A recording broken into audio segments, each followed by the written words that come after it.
అంటే పెళ్లి చేసినప్పుడు తండ్రి పసుపు కుంకుమ కింద ఇవ్వడము అని అంటారు, అంటే కూతురికి. అంటే ఏంటి, దాని ప్రకారం ఎటువంటి హక్కులు చట్టాలు ఉంటుంటాయి? అయితే ఇప్పుడు పెళ్లి సందర్భంలో వాళ్ళు ఇచ్చేది పసుపు కుంకుమ అంటే శ్రీధన ప్రాపర్టీ కిందకి వెళ్తుంది. అది దాన్ని స్త్రీధనం అంటారు. వాళ్ళు పసుపు కుంకుమ ఇచ్చినటువంటి ప్రాపర్టీని ఎవరైనా వాళ్ళ ఇన్లాస్ కానివ్వండి, ఇన్లాస్ తరపు బంధువులు ఎవరు కూడా దాన్ని క్లెయిమ్ చేయడానికి లేదు. అది ఆమె ఆస్తిగానే పరిగణించబడుతుంది. ఆమెకి పసుపు కుంకుమ కింద ఇచ్చిన ఆస్తే కాకుండా ఆమెకు పెళ్లి సందర్భంలో వచ్చినటువంటి లాంఛనాలు కానివ్వండి, గిఫ్ట్స్ కానివ్వండి, అవన్నీ కూడా ఆమెకు మాత్రమే చెందుతాయి. వాటి మీద ఎవరికి ఎలాంటి రైట్ అనేది ఉండదు. స్త్రీధన కింద ఇచ్చినటువంటి పసుపు కుంకుమ కింద ఇచ్చినటువంటి ప్రాపర్టీ అనేది అది ఓన్లీ తనకు మాత్రమే రైట్ అనేది ఉంటుంది.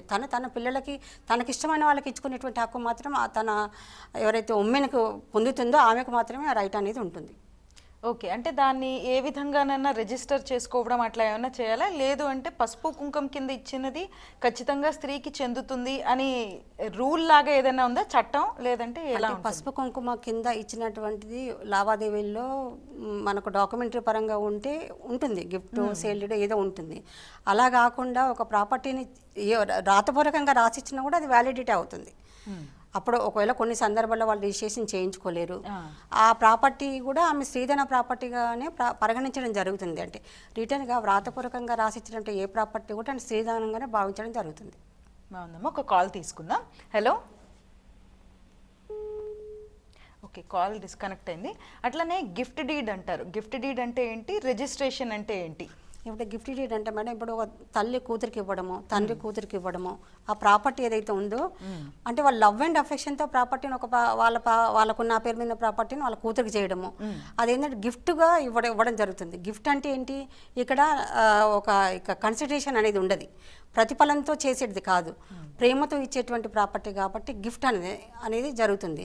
గిఫ్ట్కి సేల్డెడ్కి చాలా తేడా ఉంటుంది. ఇప్పుడు ఒక ప్రాపర్టీని మనం అమ్మేమనుకో, ఆ సేల్డెడ్ కింద దానికి ఒక ఇంత కన్సిడరేషన్ అనేది ఉంటుంది, ప్రతిఫలంతో ఆశించి చేసేది సేల్డెడ్ అవుతుంది.